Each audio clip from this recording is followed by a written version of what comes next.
Travis Wayne Goodsell. Different background here, huh? Stephen Handley, responding to the sex trafficking video, which every Mormon should see. He, however, is trying to apologize for the church to justify the Church of Jesus Christ of Latter-day Saints committing sex trafficking. Here's what he said. He's being sarcastic in case you didn't catch it. Thankfully, the joys of cell phone usage, we have you to teach us about what God would do and not do. He's distracting here. He's assuming I'm not going by the scriptures. The 10 Commandments. Don't murder, don't lie, don't cheat, don't covet, don't steal, don't commit adultery.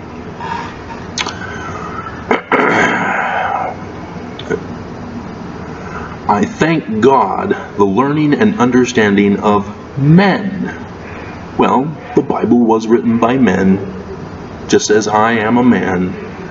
And so he's dismissing the concept of inspiration and revelation from God. You see what he's doing here? This is a purely evil man, because the church made him this way. Will teach us and guide us. Thank you so much for being a judge. Oh, again, he pulled the misunderstanding of Scripture. Matthew, it's chapter 7. Judge not, lest ye be judged. That's what he's going by. He forgets the context. Because you shall know a false prophet by their fruits. Follows up this. Oh, Oaks gets up in Virginia this year, tells them that the United States was being mean to the church, persecuting them for their religious beliefs. See what Oaks is doing? He's distracting from the crimes that the church committed, and is saying it was religious beliefs. It was crimes, Oaks. And it was not just polygamy crimes with sex trafficking. It was also the Perpetual Immigration Fund, which was slave trade trafficking. Brigham Young would have Mormons put in to the fund for the Perpetual Immigration Fund. That money would be used to bring the saints from the East and from Europe to Salt Lake City, and then he'd have them work off the debt, rather than, hey, people donated and sacrificed for you to come here. Welcome. You're now one of us. Nope. You now owe us. You have to pay off your debt, and so you need to work it off and pay it back. Wow. So yes, the United States of America acknowledged that as a crime, and in 1887, under John Taylor, they passed what's called the Edmunds-Tucker Act and shut down the criminal organization that was named the Church of Jesus Christ of Latter-day Saints. It ceased to exist on the face of the earth. No more president of the church. That didn't stop Wilford Woodruff. Official declaration number 1, he claims to be the president of the church. The successor. No, he lies to you. He's deceiving you. And pay attention to verse 11 in that official declaration. I did the video. God's not pleased, and took them out, just as he said he would. And so there is something fundamentally wrong in Mormon thinking processes, that they cannot recognize a crime.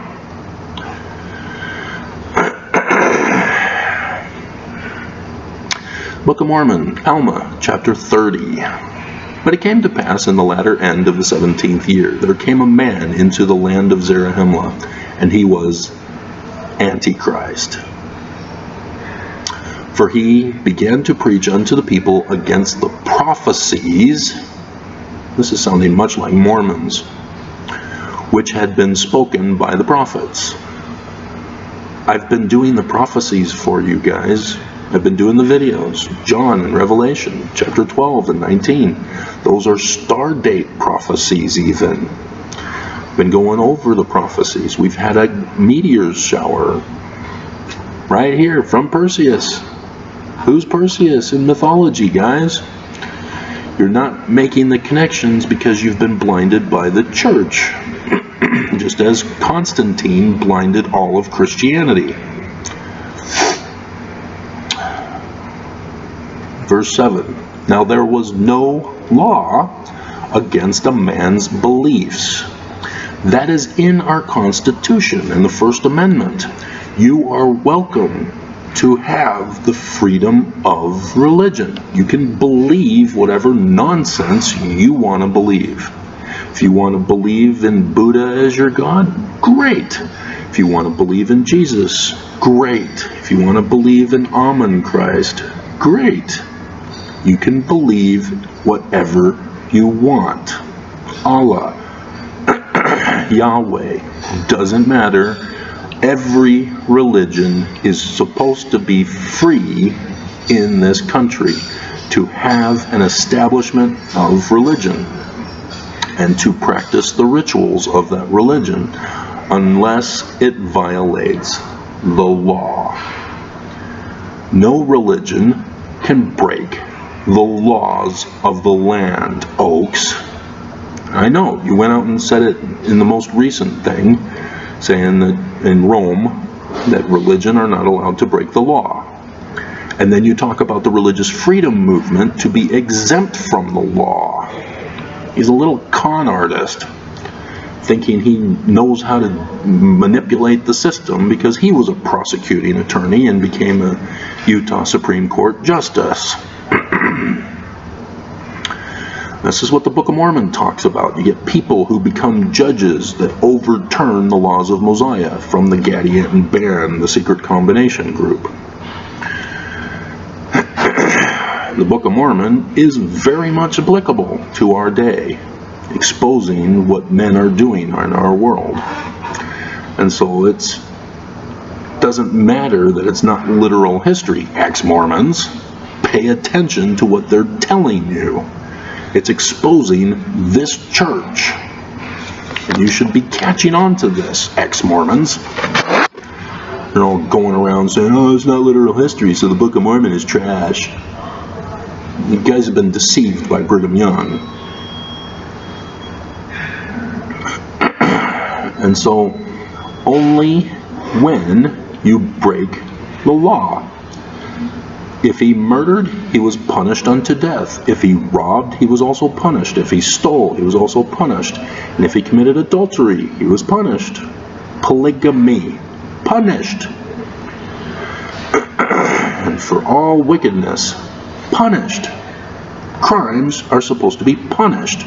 You can't let people get away with crime, because that enables others to say, hey, we can commit crime too if they got away with it. And the people who get away with it get enabled to do worse because nobody's stopping them. And it becomes a survival of the fittest. It becomes a law of the jungle. It becomes the Wild West. Every man for themselves. That's why there needs to be justice, and it needs to be equal justice, so that everybody knows anyone who commits a crime will be equally punished for the crime they commit. That's why it's so important right now in our nation that a certain former asterisk president be punished for his crimes, even if his supporters start the Civil War. We cannot allow crime to exist in this country, and it's already gotten out of hand, and it's what led to this. But now it has to stop, and we need to make sure it stops, even if the blood of true patriots, not self-proclaimed patriots, is lost because of it. The white supremacists know what I'm talking about. You guys have no justification. Crime cannot be tolerated. And there is a law that men should be judged according to their crimes. That is my judgment that I use, Stephen. He's been reported, by the way. What he was suggesting is abuse and needs to be reported.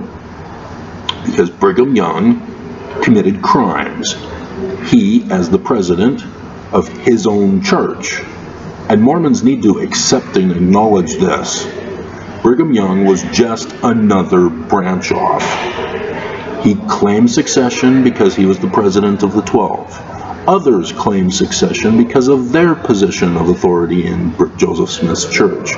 Others claimed succession because they got a letter from Joseph Smith. They didn't, but they claimed it. Everybody tried to claim succession except for Sidney Rigdon, who was from the beginning, and all he said was, I want to oversee this church. He was the only one privy to the whole thing. The Smith boys were murdered, and William Smith didn't seem to quite know everything, but because he went after James Strang for a period of time. So it's clear that he was too young to be involved with what was going on. And apparently Daddy didn't trust him with the information. I mean, we already had the problems with Junior losing 116 pages. So yeah, there seems to be some weakness in the Smith family. But nonetheless,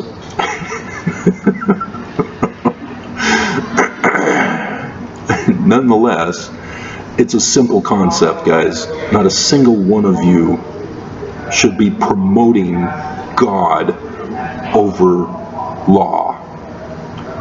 Because, let's find that passage. Where there is no law. Come on. No law, no punishment. Okay, 14. Yeah, well, 2 Nephi chapter 2 has a version of it. And if you say there is no law, you also say there is no sin. Like I told you, this is where I got it from, guys.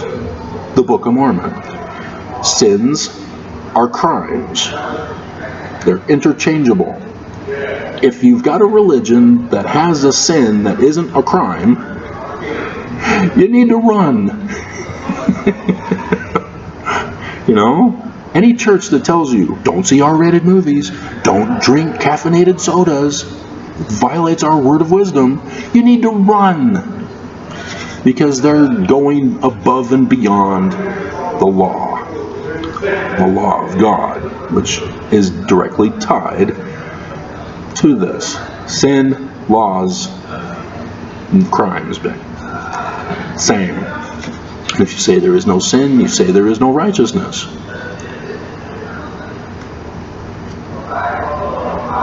There's no laws, there's no righteousness. Because you're not designating what is wickedness. And if there is no righteousness, then there is no happiness. When you have complete and utter anarchy, nobody's happy. Even those who are laughing hysterically in their little band of merry men, they still fear for their lives. They don't trust the little band of merry men even. They are all suspicious of each other because they know that they could be betrayed and stabbed in the back, as one person tries to outdo the other and usurp the position of authority over them. And so they may be laughing, but they're not happy. They live in fear. They live in suspicion. They live in paranoia that somebody's out to get them because they're committing crimes. And if there be no righteousness nor happiness, there be no punishment nor mercy. Yeah. If you don't have a law, you can't be punished for anything. But men then become the punishers as they commit crimes against you. There's no law, and so people issue the punishment themselves. They become Judge Dredd. So, not a difficult concept, guys. All Mormons need to know: Brigham Young is a murderer. He's an adulterer with polygamy, sex trafficking, slave trading, and trafficking. He lies. Just go through the 10 Commandments. Brigham Young violated them all. And so when you go through the Book of Mormon, as the method of judging Brigham Young, not me, the Book of Mormon, to judge Brigham Young, what name did he give the church? And what did Joseph Smith say that name is? It's the great and abominable church with the abominable Christ of Jesus Christ from Constantine. That's what Joseph is referring to in the first vision. And Brigham Young did it. And so the sign of Lucifer, the secret sign, the falling star, the inverted pentagram, it's the keystone on the Salt Lake Temple. All Mormons know what a keystone means. It means that those doctrines of the inverted pentagram, which is a symbol of Lucifer, is taught within the temple. And so go over them. The 5 laws of Brigham Young. Obedience. Women, you must obey your husband. Men, you must obey the prophets. Sacrifice. To allow the church to commit crimes, you must sacrifice. Don't speak evil of the prophets. Polygamy. And everything is the church's. You are their slave. That's Lucifer's doctrine. Sure enough, the inverted pentagram of Lucifer on the keystone matches what goes on in the temples. And Brigham Young had a death to America. He used getting away with the murder of Joseph Smith to blame the United States. Fled the country. Said it was the United States that's out to get us, denying us our religious freedom. Trevor Noah does it better. Our cartoon president, a gem.